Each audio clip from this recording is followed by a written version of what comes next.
الأهالي اللي بيتعبوا علشان طفل التوحد وبيعملوا مجهود كبير جدا بطريقة صامتة ومحدش بيحس بيهم.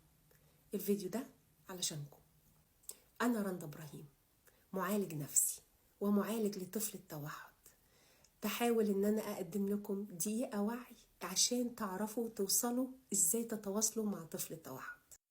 أنا عايزة أطمنكم وأقول لكم إني من أكتر الناس اللي ليهم بصمة في أطفال التوحد واشتهروا وتعرفوا على مستوى العالم، إذا كانوا في الطب، في الفن، في التمثيل، في التكنولوجيا، في الإبداع، موجودين ومعروفين على مستوى العالم.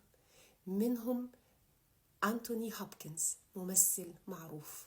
منهم دكتورة ميري دوهيرتي، دي دكتورة تخدير في أيرلندا.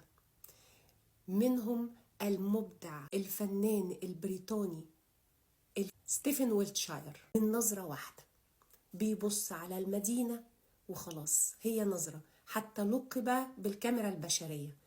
أول ما يبص عليها بصة واحدة بس بيعمل لوحة فنية بمنتهى الدقة.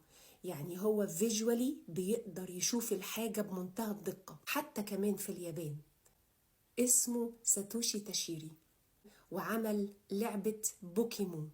ده برضو كان مريض توحد. خليكوا دايما مؤمنين بان ابنكم هيوصل لبر الامان، بس اهم حاجة تتابعوا فيديوهاتي علشان تعرفوا اكتر ازاي تتواصلوا مع طفل التوحد.